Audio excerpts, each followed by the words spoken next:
네, 여러분 안녕하세요. 반갑습니다. 주식 황금 돼지 이건희 인사드리도록 하겠습니다. 채널 보시기에 앞서서 구독과 좋아요 한 번씩 꼭 눌러주시고요. 오늘 제가 이 내용을 좀 준비를 해왔습니다. 젠슨 황이 엔비디아 CEO가 방안이 확정이 되었잖아요. 그래서 여기에 대한 관련주 총 정리를 해보는 시간을 좀 가져보도록 하겠습니다. 왜냐하면 지금 이제 다른 걸 다 떠나서 그 일전에 10월 달에 방한했을 때에도 굉장히 좀 핫했잖아요. 굉장히 핫했던 부분도 있었고 지금 주가가 이 반응을 하기 시작을 했습니다. 무엇보다 지금 LG그룹주, 뭐 LG전자, LG CNS, 뭐 LG 이노텍까지 상한가뿐만 아니라 급등이 터지고 막 500% 1000% 터지는 종목들이 막 속출하고 있거든요. 자, 거기에 그동안 주가가 계속해서 눌려왔던 네이버도 반등의 신호탄이 본격적으로 나왔고요. 자, 그렇기 때문에 오늘 여기에 대한 내용을 한번 정리를 해보는 시간을 가져보도록 하겠습니다. 채널 구독과 좋아요 꼭 눌러주시고요. 앞서서 제가 2주 전에 로봇주들 잡으셔야 된다. 이 영상 여기 보시면 조회수가 가장 많이 났었어요. 로봇주 외국인 쓸고 있다. 아마 방안에 관한 이슈가 있지 않았을까라고 좀 말씀을 드리겠고요. 정리를 한번 해보도록 하겠습니다. 일단은 젠슨왕 엔비디아 CEO에 관한 관련주가 총 정리가 필요하다. 그런데 핵심은 무엇이냐? 우리가 어떠한 분야에서 수혜를 받는지 알고 있어야 됩니다. 지금 주시장 보시면 아시겠지만 실질적으로 코스피 지수가 굉장히 폭등하고 있잖아요. 상승하는 종목보다 하락하는 종목이 훨씬 더 많습니다. 그리고 앞서서 또 말씀드리고 싶은 게 지금 코스피가 8,400을 돌파를 했고 9,000만 갈 겁니다. 삼성전자 50만원 갈 것 같아요. 그런데 핵심이 무엇이냐? 양극화가 벌어지고 있다라는 겁니다. 지금 우리가 부동산으로 예를 들었을 때 강남, 마용성 계속 큰 폭으로 치고 올라가잖아요. 거기에 비해서 상대적으로 강북이 따라간 느낌은 있지만 가격적인 측면에서 양극화는 더욱더 벌어지고 있습니다. 벌어지고 있음과 더불어서 지금 주시장에서 그러한 상태가 나타나고 있거든요. 여러분들이 지금 뭐 지수가 좋다고 하지만 폭락 종목이 거의 한 80% 이상입니다. 훨씬 많고요. 코스피 같은 경우는 삼성전자랑 SK하이닉스 이 두 종목만 끌어올리더라도 지수는 올라갈 수가 있습니다. 그냥 예를 들어서 코스피 종목 안에 1000개 정도의 종목이 있다라고 가정을 한다. 그러면 990개는 그냥 다 버리고요. 삼성이랑 SK만 끄집어 올려도 코스피 지수는 올라간다라고 보시면 될 것 같아요. 그만큼 코스피 시장에서 삼성과 SK가 차지하는 비중이 어느덧 50%에 육박했다라 보시면 될 것 같습니다. 그렇기 때문에 매매를 하시면서 지금부터는 돈이 몰리는 곳 그리고 섹터를 구분하고 종목을 구분하는 것이 굉장히 중요하다는 말씀을 먼저 드리겠습니다. 그래서 젠슨왕 엔비디아 CEO가 방한하는 데 있어서 관련주를 총 정리를 해보니까 AI, 반도체, 로봇 이쪽으로만 좀 폭을 좁히고 매매를 하시더라도 오히려 여러분께서 종목을 찾으실 필요가 없이 수익이 크게 다음 주에 날 가능성이 높다라는 말씀을 먼저 드리고 싶습니다. 시장이 주목하는 핵심 포인트가 무엇이냐? 바로 글로벌 AI 리더와 대한민국 주요 기업 간의 강력한 시너지라 보시면 될 것 같아요. 실질적으로 낙수욕 두 가지로 구분하시면 됩니다. 지금은요. 개천에서 용나기는 굉장히 어렵다고 하잖아요. 이 기업도 마찬가지예요. 특정 산업에서 독점적인 구조를 갖고 있는 기업이 계속해서 투자가 들어가고 파생을 시키고요. 여기에 대한 독점 기업과 거래를 하는 기업들도 덩달아서 지금 이익이 좋아지고 낙수 효과를 받는다라고 생각하시면 될 것 같거든요. 실질적으로 정말 혁신이라는 이러한 부분에 있어서 트렌드가 새롭게 터지기 전까지는 지금처럼 빅테크들만 계속해서 좌지우지되고 이들을 중심으로 돌아가는 세계적 구조 그냥 모든 것이 양극화다라는 말씀을 드릴게요. 그 중심에는 엔비디아가 있고 국내에는 누가 있다? 내년도 이제 글로벌 영업이익 탑티어로 올라가는 삼성전자 그리고 SK하이닉스가 있다. 그렇다고 한다면 이 AI 리더들의 낙수 효과를 받을 만했던 당연히 어디다? 그래서 AI 반도체 로봇이다라고 말씀을 드리는 거예요. 일단은 메가코퍼레이션 초대형 협력 논의가 예정이 되어 있죠. 제가 좀 정리를 해봤습니다. 핵심 5개 기업을 꼽자라고 한다면 삼성전자, SK하이닉스, 현대차그룹, 네이버 그리고 LG그룹이잖아요. 일단은 삼성전자 같은 경우는 HBM 뽀이 관련해서 새롭게 샘플 출하를 시켰잖아요. 그렇기 때문에 여기에 대한 추가 승인 기대감이 분명히 있을 것이고 지금 메모리 1이 압도적이죠. 실적 올라가겠죠. 축하해야죠. 글로벌 리더들은 서로 경쟁을 하면서도 상생을 하면서도 축하를 할 것으로 보여지고 있고요. 여기에 대한 관련주들 잠시 후 전부 다 정리를 해드릴 겁니다. SK하이닉스는 지금 차세대 HBM4 삼성이 지금 먼저 움직였기 때문에 기존의 대장이었던 SK하이닉스도 지금 여기에 대한 공급 확대 그리고 파트너십 강화가 예상이 되지 않을까라는 말씀을 드리겠고요. 현대차그룹 중요하잖아요. 피지컬 AI 협력과 더불어서 자율주행 고도화 이제 필수입니다. 그 네이버 국가 AI 프로젝트 소버린 그리고 LG그룹 AI 데이터 센터 및 피지컬 AI를 엔비디아가 누구랑 협력을 한다고 했다? LG그룹. 그렇기 때문에 이전 시장에서 LG 관련주가 엄청나게 좀 폭등을 했다라는 것을 복기를 할 수가 있겠습니다. LG이노텍, LG전자, LGCNS 전부 다 상한가에 들어갔었잖아요. 이 부분 참고를 하시면 되겠습니다. 그래서 소위 말하는 개잡주, 소형주를 하실 필요가 없어요. 키워드는 삼성그룹 핵심 관련주를 꼽는 데 있어갖고 AI 반도체 HBM입니다. 엔비디아의 품질 검증 테스트 통과 여부가요. 시장의 가장 큰 화두라 보시면 될 것 같습니다. 승인된다. 폭발적인 상승 더 이어질 것이다. 그러면 삼성은 30만 원이 아니라 40만 원 넘어서 진짜 50만 원 가는 건 시간 문제다라 말씀을 드릴게요. 차세대 HBM 공급망 진입 시 반도체 슈퍼사이클 주도를 하겠죠. 왜냐하면 지금 턴키 관련 이런 공급 밸류 체인이 완성이 되었어요. 지금 HBM4의 12단 샘플 출하를 하면서 엔비디아 콜 테스트 추가 승인의 총력을 다하겠죠. 더 무서운 건 무엇이냐 여러분, 최근에 뭐가 있었죠? 파운드리 얘기가 있었죠. 파운드리.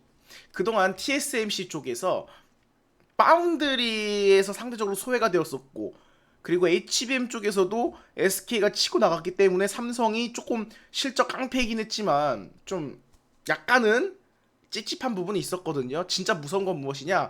이번 엔트로픽을 기회로 해가지고요. 파운드리부터 지금 첨단 패키징, 반도체 패키징까지 턴키 솔루션이 완성되었다라는 거예요. 이제 무엇이다? 글로벌 반도체 거대 공룡이 되기 위한 정말 여기에 관한 입지를 다져가고 있다라고 보시면 되겠습니다. 그래서 삼성전기 수혜받고 있죠. 한 1년 동안 1200%가 넘게 올라갔다라는데 AI 서버 확산으로요 인한 이런 고부가 부품 MLCC라든가 기판 쪽에서도 지금 가장 빠르게 상용화를 시킬 수 있는 기업이라고 하잖아요. 그래서 수요가 폭증하고 있기 때문에 삼성전기, 삼성 SDI 2차 전지가 여러분 그 전기차 캐즘이 아니에요. 이제 지금 빅테크들이 어떻게 하고 있습니까? 전기차 캐즘을 사실상 인정을 하고요.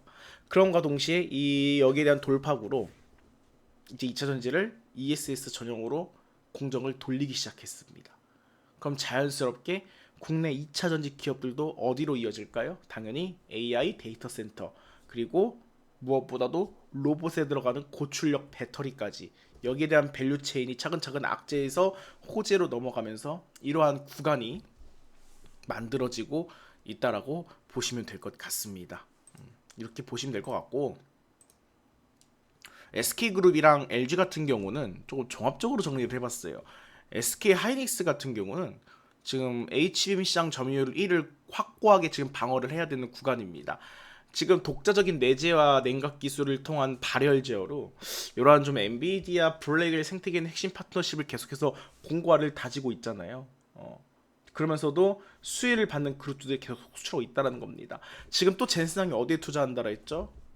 광통신, 광반도체. 거기에 이어서 우리나라에서 이미 테마가 뭐 형성이 되었었고, 그 미국 주파수 경매가 있잖아요.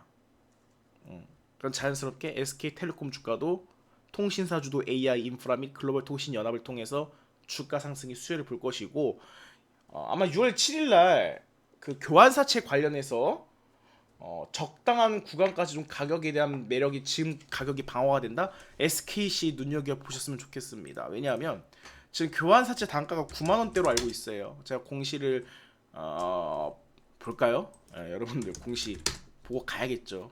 대충 하는 게 어디 있습니까? 지금 주가가 실제로 빠지다가 이제 저점 매수를 좀 했어야 되지 않나 생각을 하고 있거든요. 일단 전환 청구권 있고 교환사채 공시가 있습니다. 교환사채 공시가 있고 이 안에서 보시면 단가가 대략적으로 10만원 초반대입니다. 10만원 초반대 2천억 원이 넘어가는 교환사채가 예정이 되어 있는데 그럼 이들 같은 경우는 주식으로 전환이 되면 지금 40% 정도 프리미엄을 가져가는 거잖아요.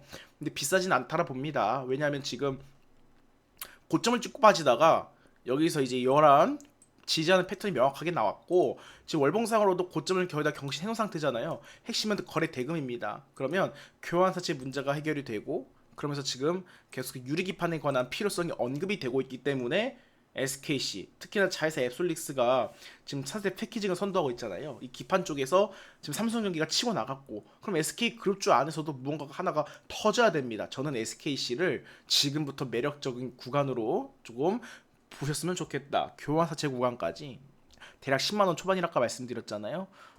분할 매수 관점으로 눈여겨 보셨으면 좋겠다라는 이런 좀 힌트를 드리고 싶습니다. 그리고 LG그룹 가장 지금 수혜를 크게 받고 있죠. 그동안 주식이 제일 안 올라갔던 이러한 기업이었던 것 같아요.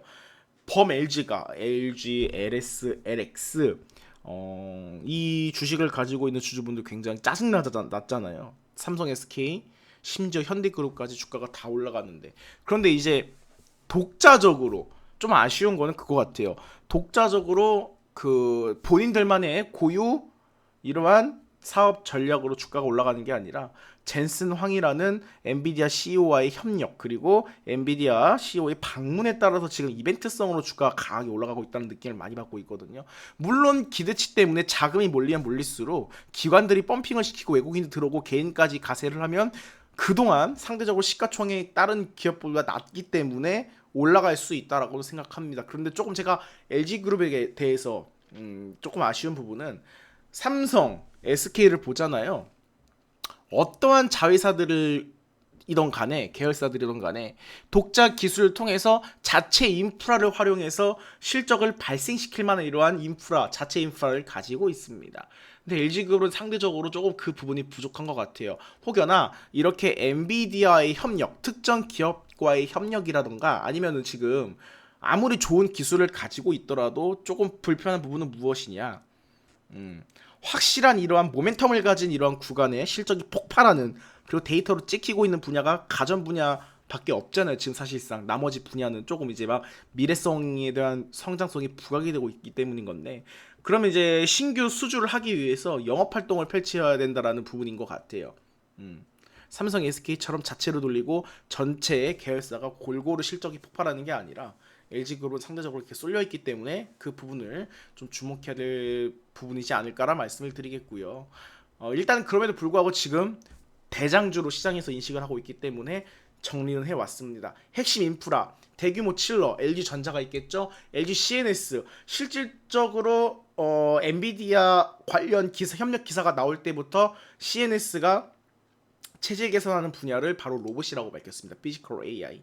그래서 주목을 받는 것이고 LG 지주사 올라가야겠죠. 부품통신 LG 이노텍 뭐 기판 쪽도 마찬가지고 이제 막 개발이 들어갔잖아요. LG U 플러스 아까 전에 말씀드렸지만 SK텔레콤과 더불어서 글로벌 통신 기업들이 AI를 주도하는 인프라를 가져가고 있기 때문에 LG U 플러스도 매력적인 구간이다. 그리고 LG 그룹 내에서 그동안 지속적으로 LG 그룹이 지분을 매입했던 로보티즈라든가 로보스타 주가도 빠르게 반응을 하고 있다. 라고 말씀을 드리겠습니다. 로보티즈는 상대적으로 많이 좀 불편한 부분이 있어요. 주가가 고점을 찍고 빠졌는데 지금 실적에 대한 우려는 계속 나오겠지만 지금 시장은 실적이 중요한 게 아닌 것 같아요. 그냥 돈이 몰리고 거래대금 몰리면 그냥 때려 올라가는 시장이라 보시면 될 것 같고 그럼에도 이제 그동안 로보티즈가 대장이었고 로보스타가 눌림이 많이 나왔는데 이제는 시가총액이 적잖아요. 같은 LG그룹 밸류체인 내에 있다 보니까 더욱더 끼있는 모습을 보이고 있는 건 로보스타 쪽이다. 그렇다고 한다면 로보스타 다음 주에는 10만 8천 원 정고점 무난하게 넘어가는 패턴이 나오지 않을까 예측을 해보도록 하겠습니다. 현대차 100만원 갈 것 같지 않아요 지금?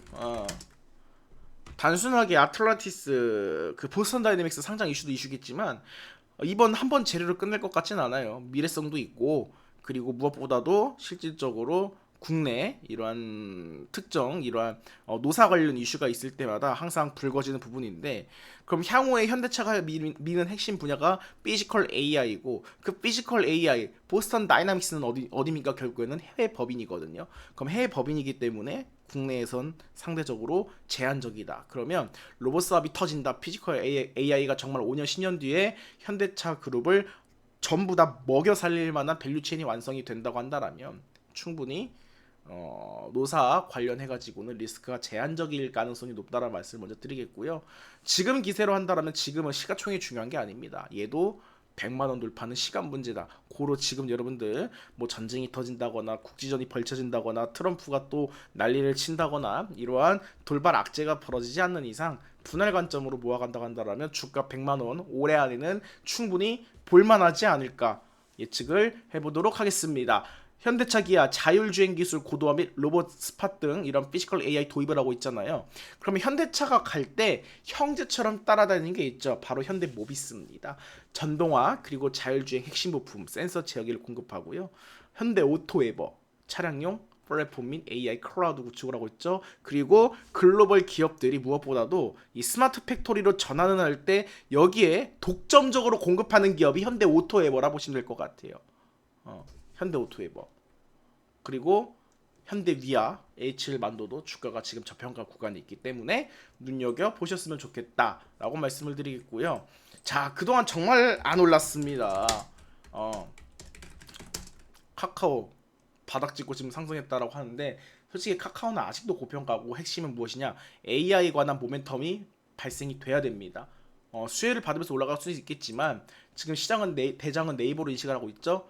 드디어 거래량 크게 터졌어요. 이 상승세가 젠슨왕 CEO에 관한 방한 이후에 어디까지 갈지는 모르겠지만 한번 상승 탄력을 받으면 무난하게 순식간에 단기간에 급등을 하는 이러한 패턴들이 있기 때문에 이 구간 여러분들 다음 주에 진입을 하셔가지고 20만 원 후반대까지는 무난하게 가지 않을까라는 말씀을 드리겠습니다. 이제 국가 단위의 독자적 AI 데이터 주권을 의미하는 소버린 AI 프로젝트가 추진되고 있잖아요. 지금 엔비디아랑 하이퍼클로바이스 기반의 거대 AI 파트너십 구축에 대한 기대감이 있고, 네이버뿐만 아니라 여기에 관한 소버린 AI 관련주로는요, 좀 우리가 소형주이긴 하지만 알체라, 오브젠 지금 받았거나 오브젠은 상한가에 진입을 했잖아요 이미. 근데 시가총액이 상대적으로 낮다라는 점, 변동성에 주의를 하셔야 됩니다. 그런데 이러한 주식들이 소위 말하는 잡주이기 때문에 유통 물량도 적어요. 그래서 그 변동성 감당을 하셔야 되고, 알체라 봐야죠. 봐야죠. 단기적인 트레이딩 관점으로 이러한 잡주들 노리시고 대장 네이버 매력적이다 라는 말씀을 좀 첨삭을 드리겠습니다. 두산그룹 시구 예정이죠. 지금 시장에 이목이 집중되고 있는데, 그럼 자연스럽게 지금 협동 로봇 분야의 강자 엔비디아의 로보틱스 플랫폼 시너지를 기대를 해볼 만한 기업으로는 두산 로보틱스, 그리고 막대한 전력 필요하죠. 원전 대장주 두산 에너빌리티, 그리고 두산 지주사로서 올라갈 가능성 높겠죠. 두산그룹은 이 정도. 두산 로보틱스, 두산 에너빌리티도 쉴 만큼 쉬었어요. 지금 딱 지지하는 구간 나왔죠. 핵심은 무엇이냐? 슈팅 한 방 나오면 그냥 바로 정고점 부근이에요. 그래서 무섭다. 매수세는 다 파는 매수세지만, 이게 매도세지만 매수세로 전환이 되면 또 순식간에 치고 갈 가능성도 있지 않을까라는 말씀을 드리도록 하겠습니다. 그러면 제가 지금 핵심 대기업들을 말씀을 드렸는데, 분명히 나비 효과, 나수 효과를 받는 기업들이 있거든요. 차세대 핵심 기술 관련에 관한 모멘텀도 파생이 되겠죠. 액침 냉각이에요. 삼성공조, 제가 잡주 조심하라 말씀드렸죠. 잡주 조심하라 말씀드렸죠. 상한가 가고 이틀 연속 급돌 나고 순식간 빼버립니다. 그래서 잡주는 최대한 피하셨으면 좋겠고, 따라 들어가는 게 아니라 항상 이렇게 자리를 잡는 구간에서 매수를 하시는 게 좋을 것 같아요. 여기에 대한 변동성 체크를 하시면서 타점을 잡는 게 중요하다라고 말씀을 드리겠고요. 액침 냉각 쪽으로는 지금 KN솔이 계속 언급되고 있고, 지금 글로벌 1위 서브마로 협력한 이력이 있죠. 그리고 GST, 얘네는 액침 냉각 시스템을 자체 개발했죠. 가장 중요한 건 결국에는 세계 최초뿐만 아니라 정말 이 기술을 수출할 만한 그 이력과 그 인프라도 가지고 있지 않을까. 인프라도 가지고 있는 게 중요하지 않을까라는 말씀을 드리겠습니다. 그리고 반도체 쪽에서는 유니셈 지금 다 크게 빠졌죠. 왜냐? 핵심이 아니기 때문이고 그 시장이 쏠려 있기 때문에. 이러한 주식들은요, 가장 베스트는 무엇이냐? 앞서 말씀드린 대장들이 정말 치고 올라가고 치고 올라가다가 과열로 잠시 쉬어가는 구간에서 급등 나올 가능성이 높다라는 겁니다. 타점을 잘 잡으시면 될 것 같아요.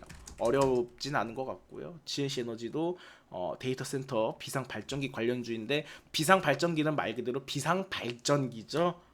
보험적인 성격이다. 구분하셔야 돼요. 주된 역할을 하느냐, 보험적인 성격을 갖느냐. 이런 말들이 있더라고요. 선박 엔진 쪽이 AI 데이터 센터 관료주로 묶였잖아요. 그래서 원전에 버금가지 않느냐라는 이야기가 있는데, 전 이렇게 말씀을 드렸습니다. 원전은 필수제죠. 전기를 가동시키기 위한, 24시간 가동시키기 위한 필수제이고, 선박 엔진은 뭐예요? 좋습니다. 배 위에서 이 데이터 센터 규모에 맞게 언제든 쉽게 조립하고 설치할 수 있다라는 장점도 가지고 있고, 시간도 빠르다. 하지만 그건 무엇이다? 보험적인 성격이라는 것이겠죠. 이 부분 제가 말씀을 드리겠고요. SK 이노베이션 정말 답이 안 보이는 기업이었잖아요. 그런데 지금 특수 냉각유 투자가 들어간 상태이기 때문에 수혜를 한번 받을 것 같고요. GS그룹도 이제 슬슬 데이터 센터용 냉각유를 출시를 하고 있습니다. 지금 모든 건 다 어디로 껴있다 여러분들. 정말 10년 20년 한 번에 도래하는 슈퍼사이클 안에서 AI라는 정말 시대가 대변화되는 시점에서 관련주로 껴있는 종목들이 앞으로도 계속 주목을 받을 겁니다. 엔터주, 화장품주 실적 좋지 않나요? 그런데 지금 전 세계가 막대하게 투자가 들어가고 있는 분야에 비해서 성장성은 정말 비교도 할 수가 없습니다. 그리고 이 기업들이 가려면 반도체의 실적을 버금가게 올리거나 압살해야 돼요. 그게 아니잖아요. 지금 전문가들도 예측하기 어려울 정도로 시장은 어렵습니다. 어떻게 될지 모르는 정말 유례없는 장이기 때문에 결국에는 시장을 우리가 예측하고 분석하고 파악하는 시대가 아니라 시장에 대응해야 되는 것이다 라는 말씀을 드릴게요. 액치능각에 이어서 유리기판도 눈여겨보세요. 말씀드렸죠 아까? SKC 삼성전기 지속적으로 가겠죠. 필옵틱스도 눈여겨보시고, 그리고 강소기업 중에서는 YC캠, FNS테크, JNTC, 코스닥 소형주긴 하지만 자리가 지금 나쁘진 않습니다. YC캠은 페로브스카이트 관련주로도 묶였었죠. 근데 지금 주가가 약간 변동성 있고 액면 분할을 진행한 상태인데, 유통 물량이 적은 상태에서 액면 분할을 진행했다는 건 뭔 뜻이냐? 주식수를 조금 늘려가지고요 활발하게 한다라는 목적이 있습니다. 사실 주식이 그렇게 비싸지도 않았어요. 주당 뭐 3, 4만 원대였는데 이게 부담 없는 가격인데, 액면 분할했다는 거는 얼마나 거래량이 안 붙었으면, 유통 물량이 적었으면, 그럼 차라리 무상증자를 하든가. 근데 액면 분할을 했다? 결국엔 주식수를 늘려가지고 거래를 활발하게 한다는 목적인데, 정말 시장에서 테마가 타거나 붉게 거래 대금이 터지지 않는 이상 어렵다. 하지만 이런 종목들 잘 지켜보고 있다가 거래량 크게 터진다, 대금 붙는다, 따라타셔도 좋다는 말씀드리겠고요. FNS테크 반도체 수혜도 같이 봤잖아요. 지금 하락이 나왔지만 우상향하는 건 틀림없다. 근데 이러한 종목들은 상대적으로 굉장히 느려요. 단기간에는 좀 30-40%, 40% 순식간에 오르지만 느리다. 한 번 물리면 정말 오랫동안 시간 질질 끌기 때문에 역시나 이런 종목들은 거래대금이 붙는 걸 보고 확인을 하고 잔치에 들어가도 늦지 않다라는 말씀 정도로 드리도록 하겠습니다. 저점 매수를 해야 될 때가 있는 거고 안 해야 될 때가 있는 건데, 지금은 그냥 잡주가 아니라 독점하고 있는 대장주들 위주로 매매하시더라도 더 큰 돈을 벌 수 있다라는 말씀 전해드리도록 하겠습니다. 지금까지 주식 황금돼지 이건이었고요. 여러분들 다시 한번 채널 구독과 좋아요 눌러주시면 감사드리겠습니다. 오늘 방송 여기서 마무리하도록 하겠습니다. 감사합니다.